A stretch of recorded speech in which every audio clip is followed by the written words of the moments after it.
Hello beautiful girls and ladies, welcome back to my YouTube channel. कैसे हो आप सब? मैं आशा करती हूँ कि आप सब बहुत अच्छे होंगे और अपनी हेल्थ का, अपने स्किन का और ब्यूटी का बहुत अच्छे से ख्याल रखते होंगे। तो आइए हम स्टार्ट करते हैं अपना आज का नया वीडियो।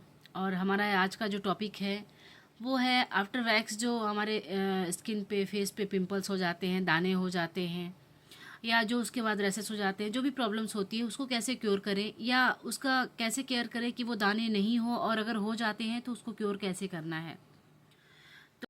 कभी भी जब हम वैक्स कराते हैं, चाहे हाथ पैर के वैक्स हो, फेस का वैक्स हो, अक्सर देखा जाता है कि बहुत सारे लोगों को पिंपल्स की शिकायत हो जाती है, दाने निकल जाते हैं, या किसी किसी को थोड़े रैसेस हो जाते हैं। या कई बार ऐसा होता है कि जब रिका वैक्स करा रहे हैं, लिपोसोल्युबल वैक्स, तो उसमें कभी कभी स्किन पीलिंग की भी प्रॉब्लम हो जाती है बहुत सारे लोगों को। तो स्किन पीलिंग तो टोटली डिफरेंट चीज़ हो गई। वो वहाँ पे क्या होता है कि कई बार जब वैक्स होता है तो अच्छे से नहीं करने की वजह से जो बिफोर जेल होता है या ऑयल होता है, जो भी लगाते हैं पाउडर वगैरह, उसको ठीक से अप्लाई नहीं करने की वजह से स्किन पीलिंग हो जाती है। या कई बार बहुत ज़्यादा हीट वैक्स भी अप्लाई कर देते हैं तो इसकी वजह से भी उसको स्किन पील हो जाती है, प्रॉब्लम हो जाती है। लेकिन यहाँ पे हम जो आज बात करेंगे वो बात करेंगे कि जो वैक्स के बाद लोगों को हैंड में, लेग्स में, बॉडी में या फेस पे जो छोटे छोटे दाने हो जाते हैं, रेडनेस हो जाती है, या कई बार वो जो पिंपल्स होते हैं वो बहुत लंबे टाइम तक रह जाते हैं और वो दाने वाइट हो जाते हैं, उसमें पानी हो जाता है। तो ऐसे दानों को कैसे ठीक करें अगर वो हो जाता है तो, या वो क्यों होता है, उस ऐसा क्या करें कि वो दाने हो ही नहीं। तो इसमें बहुत सारे ऐसे रीजंस होते हैं छोटे छोटे। जो सबसे पहली बात है कि कभी भी हम जब वैक्स करते हैं तो सबसे पहले क्लाइंट की स्किन को समझना है। अगर स्किन उसकी बहुत सेंसिटिव है, मोस्टली हैंड्स में और लेग्स में भी बहुत सारे लोगों को हो जाता है, वैसे फेस में ये प्रॉब्लम ज़्यादा होती है। पर हैंड्स में और लेग में होने का एक रीज़न ये भी होता है कि जब वैक्स करते हैं ना, तो वैक्स स्किन के अकॉर्डिंग नहीं करते हैं, या बहुत ज़्यादा हीट वैक्स यूज़ कर देते हैं, या दूसरी चीज़ें होती है डायरेक्शन का हम ख्याल नहीं रखते हैं। और एक और इम्पॉर्टेंट बात होती है हाइजीन। कई बार ऐसा होता है कि हम हाइजीन, जो हम टूल्स यूज़ करते हैं या जो स्ट्रिप्स वगैरह यूज़ करते हैं या जो प्रोडक्ट्स यूज़ करते हैं वो बहुत हाइजीन नहीं होते हैं, हाइजीनिक तरीके से उसको यूज़ नहीं किया जाता है। इसकी वजह से भी प्रॉब्लम्स हो जाती हैं। बिफोर में आपको केयर करने वाली जो चीज़ें हैं वैक्सीन से पहले, वो ये है कि जब भी आप वैक्स करा रहे हो ना, तो सबसे पहले तो जो आपका वैक्स कर रही जो ब्यूटिशियन है, जो आपकी स्किन एक्सपर्ट हैं, जिस सैलून में आप काम करा रहे हो, उनको बोलो कि वो आपके स्किन को देखे, आपके स्किन को समझते हुए काम करें। या आपका पहला ऐसा बैड एक्सपीरियंस रहा है कि आपके हैंड्स में, आपके बॉडी में पिंपल्स हो जाते हैं वैक्स के बाद, तो वो आप जिस भी सैलून में जा रहे हो काम करने, तो पहले आप उनको बताओ कि आपको ऐसी प्रॉब्लम होती है। वो फिर उसके हिसाब से आपको सजेस्ट करेंगे कि आपको वैक्स कौन सा कराना चाहिए। या अगर आप नॉर्मल वैक्स भी करते हो तो उस वैक्स को करने से पहले उनको क्या क्या प्रिकॉशंस लेने चाहिए जिसकी वजह से आपको दाने नहीं होंगे। तो यहाँ पे मैं दो चार चीज़ें आपको बताना चाहूँगी। एक सबसे इम्पॉर्टेंट बात है कि वैक्स को बहुत ज़्यादा हीट नहीं करना है। अगर आप नॉर्मल शुगर वैक्स कर रहे हो तो सबसे पहले आपको जहाँ पे भी वैक्स करा रहे हो, हैंड में, लेग्स में, जहाँ पे भी, तो बहुत अच्छे से एक साफ टिश्यू से उसको क्लीन करना है। वहाँ पे कोई लोशन लगा हुआ है या कुछ भी ऐसी चीज़ें लगी हुई है, मॉइस्चराइजर वगैरह, तो उसको बहुत अच्छे से क्लीन करना है। क्लीन करने के बाद में स्किन को बहुत अच्छे से ड्राई करना है, और ड्राई करके फिर आपको पाउडर अप्लाई करना है। पाउडर अप्लाई करने के बाद में आपको सबसे पहले हेयर की डायरेक्शन को चेक करना है। कई बार मैंने देखा है कि डायरेक्शन किधर भी हो, पर जब जो काम करता है ना वो सेम डायरेक्शन में ही वैक्स को अप्लाई करता है और ऐसे पुल कर देता है। तो ऐसा आपको नहीं करना है। आपको हेयर की डायरेक्शन देखनी है कि उनके जो ग्रोथ की डायरेक्शन है वो किस तरफ है, उसके अकॉर्डिंग आपको एप्लीकेशन करना है वैक्स का।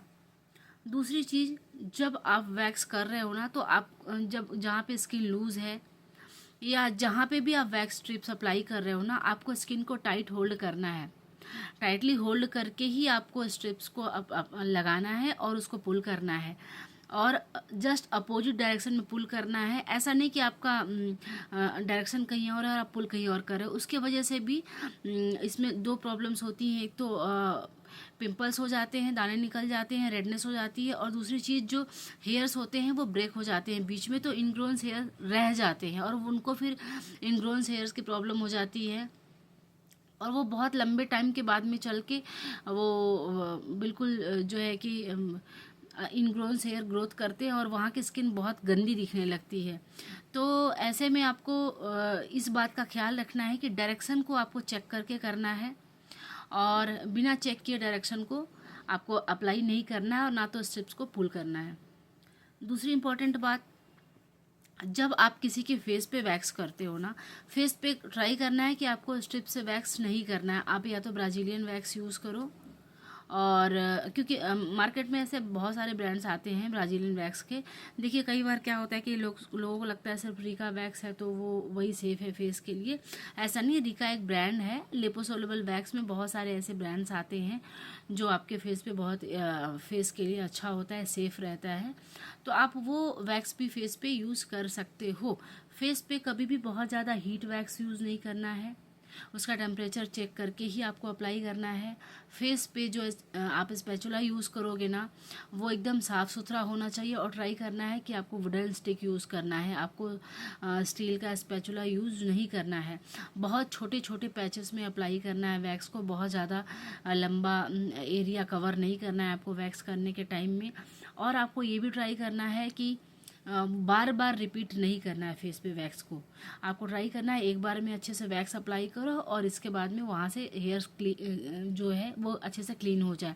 अगर आप बार बार वहाँ पे वैक्स अप्लाई करोगे और बार बार उसको पुल करोगे तो उससे प्रॉब्लम होगी बार बार, क्योंकि हमारे फेस की स्किन बहुत सेंसिटिव होती है। तो जितनी बारी आप वहाँ पे वैक्स अप्लाई करोगे, स्ट्रिप्स को पुल करोगे, वहाँ पे जो है रेडनेस ज़्यादा होगी या दाने निकलेंगे ही निकलेंगे। अब ये तो हुआ आपको वैक्स किस तरीके से करना है, और वैक्स के बाद आपको सावधानियां क्या रखनी है ये भी आपको समझना पड़ेगा। तो हम आइए आपको बताते हैं कि वैक्स के बाद आपको सावधानियां क्या क्या रखनी है। सबसे इम्पॉर्टेंट बात है कि जब आपने वैक्स कर लिया, आपको एक साफ़ सुथरे टिश्यू पेपर से लेकर के एक ठंडे पानी में डिप करके टिश्यू पेपर को आपको फेस को क्लीन करना है, या आपके बॉडी में कहीं पे भी आपने वैक्स कराया है उसको ठंडे पानी के टिश्यू से या कॉटन के टॉवल से, जो भी आप यूज़ कर रहे हो ना, वो सिंगल यूज़ होना चाहिए, साफ़ सुथरा होना चाहिए, वो गंदा नहीं होना चाहिए। इस बात का आप ख्याल रखोगे। अगर वो गंदा रहेगा तो प्रॉब्लम होगी ही होगी, क्योंकि आपके पोर्स ओपन होते हैं। यहाँ पे आपको हाइजीन का बहुत ज़्यादा केयर करना है। तो ठंडे पानी से आपको टिश्यू पेपर डिप करके आपको क्लीन करना है। क्लीन करने के बाद आपको एस्ट्रिजेंट अप्लाई करना है, और अगर प्रॉब्लम ज़्यादा होती है, किसी की स्किन बहुत सेंसिटिव है, तो आपको एलोवेरा जेल अप्लाई करना है फेस पे।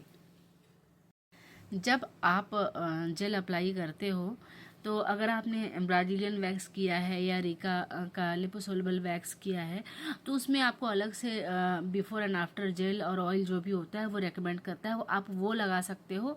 और अगर आप नॉर्मल शुगर वैक्स कर रहे हो या चॉकलेट वैक्स कर रहे हो तो उसके साथ आप जो भी जेल है, एलोवेरा जेल, वो आप अप्लाई कर सकते हो। लेकिन एस्ट्रिजेंट आपको ज़रूर लगाना है। एस्ट्रिजेंट आपके पिंपल्स को कंट्रोल करता है, स्किन में नहीं होने देता है। पिंपल्स का सबसे बड़ा रीज़न यही होता है कि जो आपके ओपन पोर्स रह जाते हैं स्किन पे, उसके बाद आप जो है कि गंदे हाथों से या अनहाइजीनिक तरीके से जो टॉवल्स वगैरह यूज़ करते हो, उससे आपके स्किन को एलर्जी होती है, इन्फेक्शन होता है, इसलिए ये प्रॉब्लम होती है। तो आपको यहाँ पे ये इस बात का ख्याल रखना है कि आप जो अप्लाई कर रहे हो ना आफ्टर वैक्स, उन चीज़ों को आपको स्किन के अकॉर्डिंग और वैक्स के अकॉर्डिंग आपको वो एप्लीकेशन करनी है। स्किन को रिलैक्स करना है। और आपको क्लाइंट को भी बोलना है कि जब वैक्स होता है उसके बाद बहुत ज़्यादा टाइट कपड़े नहीं पहने, या बहुत ज़्यादा बॉडी पे कुछ अप्लाई नहीं करें इमीडिएटली। आपने जो किया उसको छोड़ दे एज इट इज़, 1-2 घंटे बाद नॉर्मल ठंडे पानी से उसको वॉश करके फिर कोई जेल अप्लाई कर ले, या फिर नारियल का तेल भी अप्लाई कर सकते हैं वो 1-2 घंटे बाद। तो ऐसा करने से जो आपको पिंपल्स हो रहे हैं ना, वो नहीं होंगे। अब एक इससे भी ज़्यादा प्रॉब्लम आती है कि मैंने कई बार देखा है कि लोग फेस पे वैक्स करते हैं, किसी की स्किन बहुत सेंसिटिव होती है तो फेस का स्किन पील हो जाता है या फेस पे दाने आ जाते हैं। तो वहाँ पे आपको क्या करना है कि जब भी आपने क्लाइंट को वैक्स किया है ना, आपको इमीडिएटली टिश्यू पेपर में लेकर के आइसिंग करनी है। आइसिंग करने से जो प्रॉब्लम होती है ना पिंपल्स की, वो बिल्कुल भी नहीं होती। आपके पोर्स क्लोज हो जाते हैं और उसके बाद ही आपको एस्ट्रीजेंट या एलोवेरा जेल जो भी अप्लाई करना है वो आपको उसके बाद करना है, क्योंकि फेस हमारा सबसे सेंसिटिव स्किन है। कुछ बात और एक इम्पॉर्टेंट बात है, कई बार क्या होता है कि मेरे पास बहुत सारी ब्राइड्स आती है जिनकी हफ्ते 10 दिन में शादी होने वाली होती है और वो प्री ब्राइडल सर्विसेज के लिए आती हैं, तो वो कहती है मुझे फेस का वैक्स करना है। तो यहाँ पे मैं आपको एक चीज़ समझाना चाहूँगी कि आप कभी भी अगर कोई ब्राइड आ रही है जिसकी शादी हफ्ते या 10 दिन के अंदर में है, तो आप उसको फेस वैक्स रेकमेंड नहीं करोगे।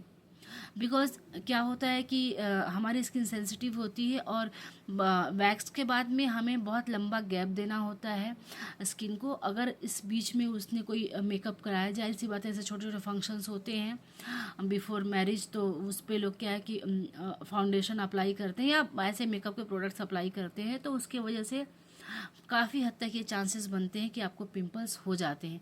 इसलिए आपको कम से कम बिफोर 10 डेज़ आपको उनको रेकमेंड करना है वैक्स करने के लिए, और वैक्स उनके स्किन के अकॉर्डिंग ही करिएगा। आप फेस पे कोई भी वैक्स अप्लाई नहीं करोगे। और दूसरी चीज़ मैंने कई बार देखा है कि बहुत सारे जो मेकअप आर्टिस्ट होते हैं, वो जब उनके पास ब्राइड्स जाती हैं मेकअप के टाइम, तो उनको फेस पे हेयर्स दिखते हैं, वो उनको रेजर से सेव कर देते हैं। ये गलती आपको नहीं करनी है प्लीज़, क्योंकि आप थोड़ी देर के लिए अपने मेकअप को अच्छा दिखाने के लिए क्लाइंट को ऐसे कर तो देते हो, पर वो क्लाइंट को बहुत ज़्यादा प्रॉब्लम करता है और बहुत लॉन्ग लास्टिंग वो प्रॉब्लम हो जाती है। उनके स्किन ख़राब हो जाती है, क्योंकि आप वैक्स करके रेज़र करके शेव करके आप फिर उनके ऊपर मेकअप अप्लाई करते हैं, उनकी स्किन पूरी तरीके से बर्बाद हो जाती है। तो आपको ये काम नहीं करना है। अगर आपके पास कोई ब्राइडल मेकअप के लिए आता है तो आप उनको बिफोर 10 डेज़ ही बोलो कि जो भी उनको सर्विसेज लेनी है, वैक्स कराना है, या अगर वो वैक्स उनके फेस पे बहुत ज़्यादा हेयर्स नहीं है, कम है ग्रोथ, तो आप उनको ये भी बोल सकते हो कि आप जो हेयर पे जो फेस पे जो हेयर्स है उनको ब्लीच करा ले। उससे भी काफ़ी हद तक उनकी जो स्किन होती है, हेयर्स होते हैं, वो ब्लॉन्ड हो जाते हैं, तो वो हाइड हो जाते हैं। तो आपको इन चीज़ों का बहुत अच्छे से ख्याल रखना है, क्योंकि देखिए कोई भी ब्राइड है ना, उसकी स्किन को ख़राब नहीं करना है। उसका बहुत स्पेशल मोमेंट होता है, उस टाइम में अगर आप उसके साथ इस तरह की लापरवाही करोगे तो उसको बहुत ज़्यादा प्रॉब्लम हो सकती है इन चीज़ों के लिए। और कई बार ऐसा होता है कि ये जो निशान रह जाते हैं ना, वो निशान फिर जल्दी जाते भी नहीं हैं, वो निशान छोड़ जाते हैं बहुत लंबे टाइम के लिए। तो आपको इन छोटी छोटी चीज़ों का बहुत अच्छे से ख्याल रखना है। तो आई होप कि आपको मेरा ये वीडियो अच्छा लगा होगा। कैसा लगा मुझे कमेंट करके ज़रूर बताइएगा, और अगर आप पहली बार मेरे चैनल पे आए हो तो प्लीज़ मेरे चैनल को सब्सक्राइब करके जाइएगा, ताकि आगे आने वाली वीडियोस की नोटिफिकेशन आपको मिल सके। और ऐसी ही छोटी छोटी नॉलेजेबल वीडियोस लेकर के मैं आपके लिए कंटिन्यू आती रहूँगी। तो आज के लिए बस इतना ही, फिर मिलते हैं नए वीडियो में एक नए टॉपिक के साथ ढेर सारी नॉलेज की बातें लेकर के। तब तक के लिए बाय बाय, थैंक यू।